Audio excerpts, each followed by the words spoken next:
দূর থেকে দেখলে এটাকে অনেকটা বিশাল আকারের কোনো তেলবাহী জাহাজ বা কার্গো জাহাজের মতো মনে হতে পারে, কিন্তু বাস্তবে এটি কোনো সাধারণ জাহাজ নয়। এটি বিশ্বের সবচেয়ে আধুনিক ভাসমান মাছের খামারগুলোর একটি, যাকে অনেকেই ফিশ ফার্ম শিপ বলে থাকেন। জানলে অবাক হবেন, এই প্ল্যাটফর্মটি কয়েক লক্ষ টন মাছ চাষ করতে পারে। আশ্চর্যের বিষয় হলো, এটি শুধু পানির উপরে ভাসে না, বরং কয়েক লক্ষ মাছ তার সাথে নিয়ে ভেসে বেড়ায়। এই ধরনের ভাসমান খামার সাধারণত দৈর্ঘ্যে 0.5 কিলোমিটার পর্যন্ত লম্বা হতে পারে। কিছু প্ল্যাটফর্মের আয়তন 4 থেকে 5টি ফুটবল মাঠের সমান, ওজনও হাজার হাজার টন।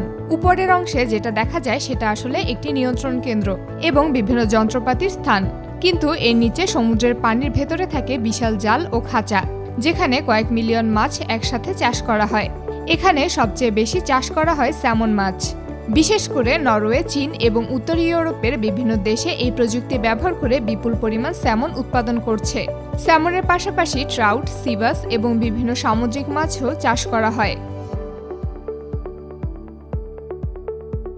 মাছ চাষের পুরো প্রক্রিয়াটি শুরু হয় ছোট মাছ বা ফিঙ্গারলিং দিয়ে। বিশেষ হ্যাচারিতে ডিম ফুটিয়ে ছোট মাছ তৈরি করা হয়। হ্যাচারিতে মাছগুলো সাধারণত 2 থেকে 2.5 ইঞ্চি পর্যন্ত বড় করা হয়। এরপর সেগুলোকে বড় হওয়ার জন্য এই ভাসমান খামারের জালের ভেতরে ছেড়ে দেওয়া হয়।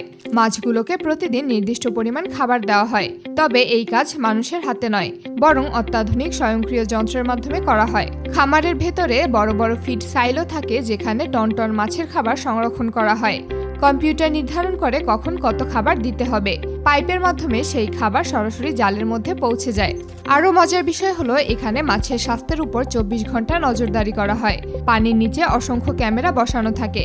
এই ক্যামেরাগুলো মাছের চলাফেরা, খাওয়ার পরিমাণ এবং স্বাস্থ্য পর্যবেক্ষণ করে। যদি কোনো মাছ অসুস্থ হয়ে পড়ে অথবা কোনো সমস্যা দেখা দেয়, তাহলে সঙ্গে সঙ্গে মনিটরিং রুমে সতর্ক সংকেত পৌঁছে যায়।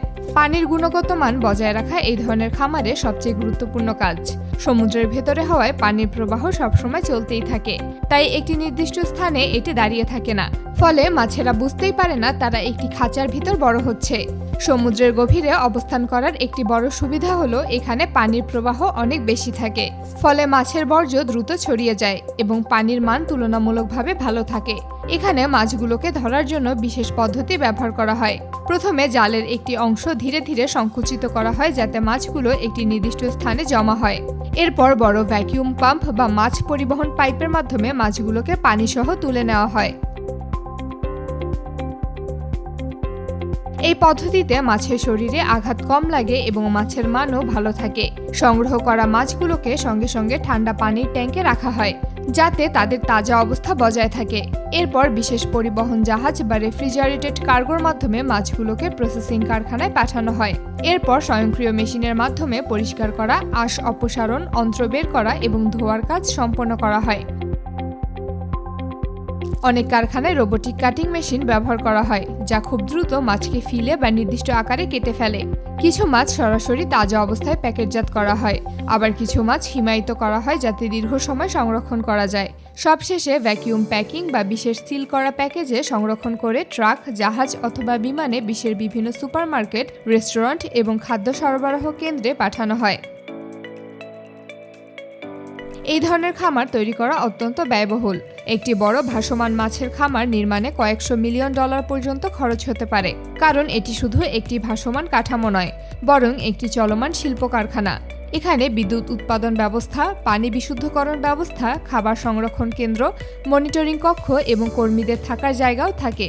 এই ধরনের খামার সমুদ্রের ঝড় ও খারাপ আবহাওয়া মোকাবেলা করার জন্য বিশেষভাবে ডিজাইন করা হয়। শক্তিশালী ইস্পাত কাঠামো এবং উন্নত স্থিতিশীলতা প্রযুক্তি ব্যবহার করা হয়, যাতে বিশেষ ঢেউয়ের মধ্যেও এটি নিরাপদে ভাসতে পারে।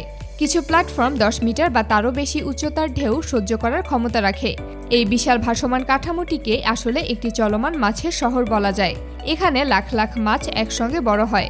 অত্যাধুনিক প্রযুক্তি তাদের দেখাশোনা করে এবং সমুদ্রের মাঝখানেই তৈরি হয় ভবিষ্যতের খাদ্য উৎপাদন ব্যবস্থা।